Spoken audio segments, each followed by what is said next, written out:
Yeah. Hi, everybody. I have to present our office in the time span of 10 minutes. And in order to achieve that goal, I have assembled what is probably the most corporate presentation ever given. But anyway, so we are an office. This is the abbreviation of Office for Metropolitan Architecture, a name, as you can tell, clearly invented in the 70s. Meanwhile, we have grown a lot. We have 5 offices. Are sort of represented in almost in every continent, with the exception of Australia. We have about 80 projects concurrently running in 35 countries. But I guess all of this is extremely uninteresting. But what is interesting is that actually our global reach and the fact that we work all over the world is actually reflected in the demographic composition of our staff. We are an office that is in the Netherlands, mainly, but we are not a Dutch office. In the context of our office, the Dutch are a minority. The spoken language is English, and it's largely an expat situation on the ground in the Netherlands. And that is very, very essential, because that is essentially the root of the creative formula of our office, which I guess is a kind of nuclear fusion reaction, which actually emerges from a carefully engineered permanent cultural clash, which is what we try to represent in this diagram. And in actual reality, it looks something like this. A lot of deliberation, a lot of options, a lot of doubt, and occasionally an end result. But since the process is like this, we have expanded our operation also beyond buildings. That we have established a parallel organization, AMO, that doesn't mean anything, which is dedicated to, in a way, cast the thinking that we used to do for buildings in different kinds of products, of which this is one. We had a relationship with Nobel actually long before we knew it. This is a Dutch newspaper. It says EU gets the Nobel Peace Prize. The image you see above there is a flag. It's actually a flag we designed for the European Union. I don't think the European Union ever really asked for it. But we did it in 2001. It's a flag that is essentially a composition of all flags of the members, which is then progressively assembled, going from Ireland to Greece here, in a kind of barcode, going from east to west in this kind of symbol.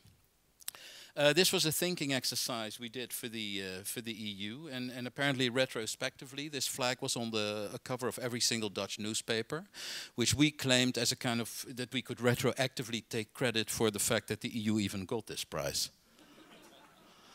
Anyway, this is what we did, and 4 years after that, Austria, of all countries, adopted our flag as their presidential logo, with the kind of Austrian bit sort of made slightly more noticeable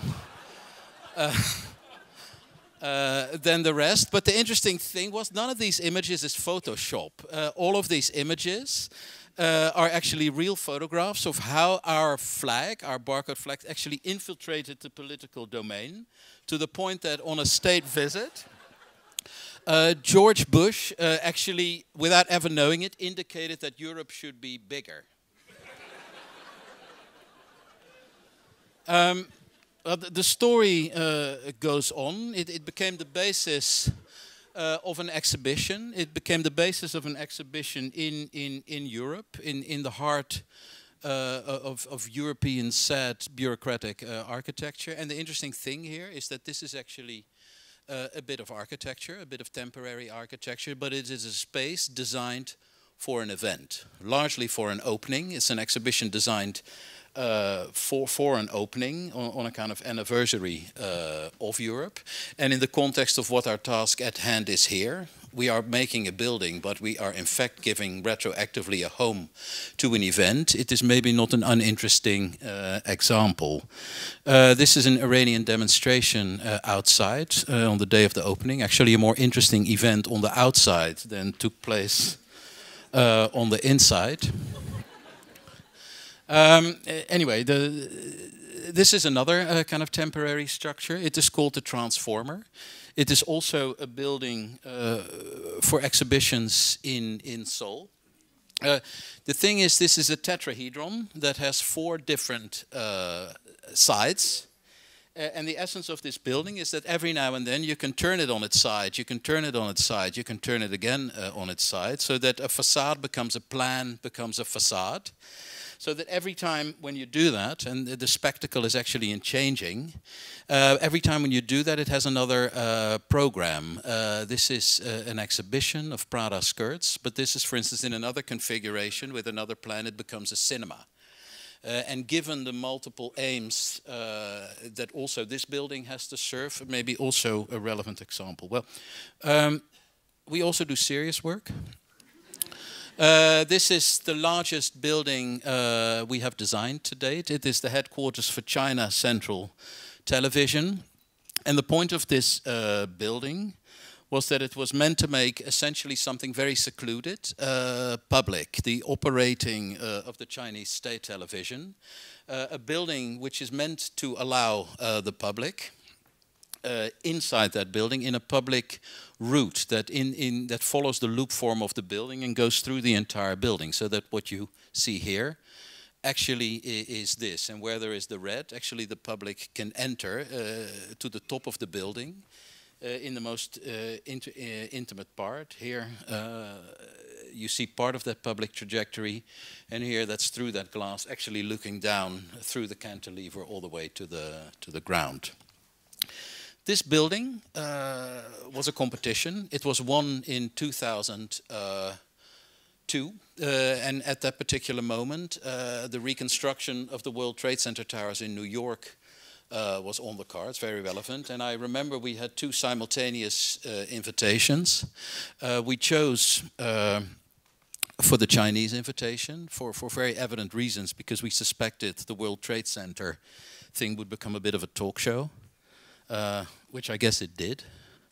But of course this meant also, by doing that building, a very aggressive confrontation with a system that isn't ours, with a certain type of politics that aren't ours, but that meanwhile have so much momentum, are so important in the world, that it's a type of engagement that one is almost by default forced to deal with and find a way out. But we have, in doing that building, probably very many made similar experience as occasionally the Nobel Committee also has when it has to deal with China.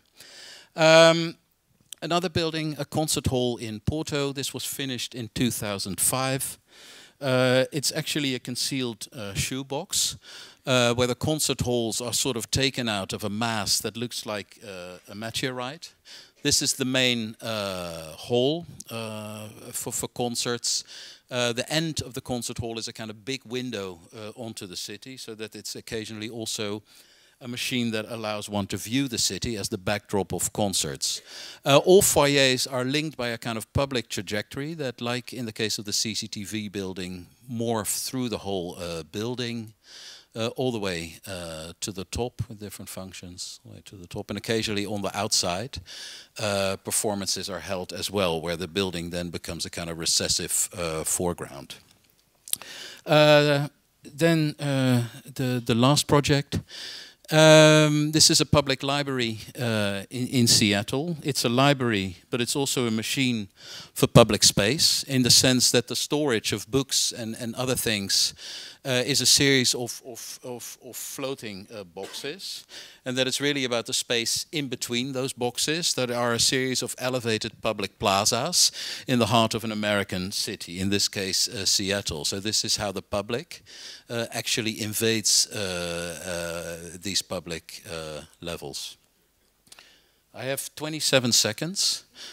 The essentially, that building is in a way a very iconic building for Seattle, and has actually also helped contribute to visitors numbers from Seattle. And it's the only case where actually our building had a very indicatable economic effect on something. And since generally architects are considered a waste of money in the current world, this was an occasional proof of the opposite. Thank you.